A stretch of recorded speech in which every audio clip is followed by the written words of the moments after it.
Hello, hello. Estamos chegando aí, né? A gente não deixa de alimentar esse canal do YouTube, tendo em vista que as ciências são muitas e a gente precisa nos colocarmos, né? A gente precisa nos colocarmos, a gente precisa ouvir outros, a gente precisa ler livro de outros, para a gente também, as pessoas também conhecer as nossas ideias, ler os nossos livros.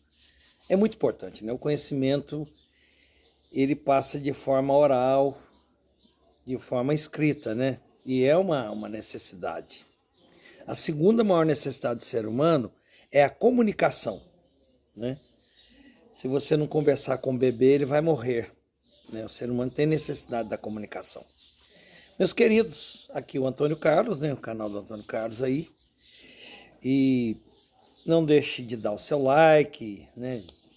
Se você sente alguma coisa, né, dentro do assunto que a gente trabalha, você diga algo, né?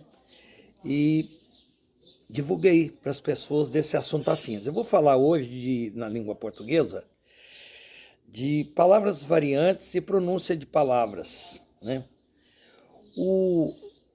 Eu acho interessante. As palavras variantes são palavras que você pode usar duas palavras para a mesma situação. Elas não são sinônimas, elas são palavras variantes, né? Porque o sinônimo, não existe sinônimo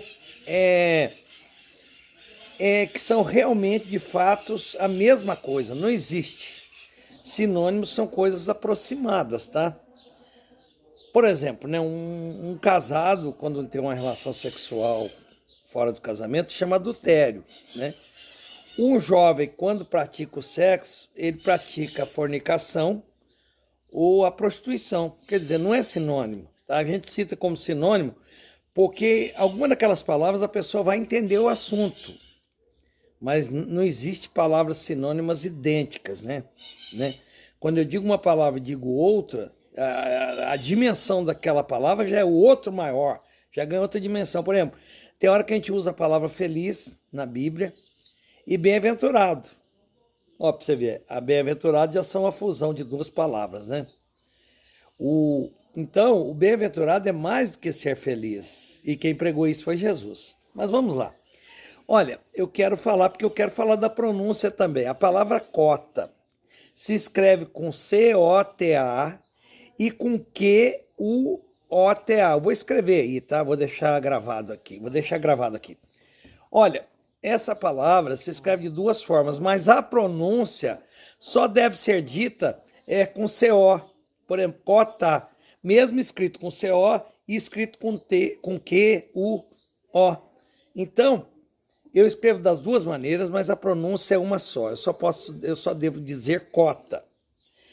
A palavra 14, ela é escrita com C-A-T-O-R-Z-E.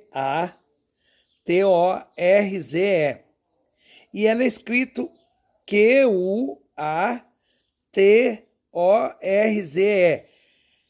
Algumas pessoas falam 14, mas não. Eu escrevo 14 e 14, mas das duas formas que eu escrever, só devo pronunciar a primeira, que é com C, 14.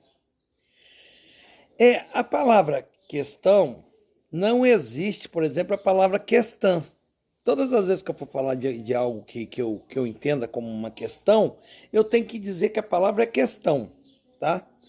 A palavra menos já está corriqueira, já está bem conhecida, né? Olha, a palavra destra, né? A pronúncia é destra, tá? Olha, por que essa preocupação e a gente se dedicar aos estudos? Há uma frase de um gramático muito bonito que diz assim: da forma que você fala, é como o mundo vai te tratar. Na verdade, como você fala, é que o mundo saberá com quem que está tratando. E uma outra coisa que eu fico triste, se a pessoa, o Luiz Saconi, ele defende a seguinte ideia: se uma pessoa foi à escola, ele tem em si uma obrigação de falar corretamente.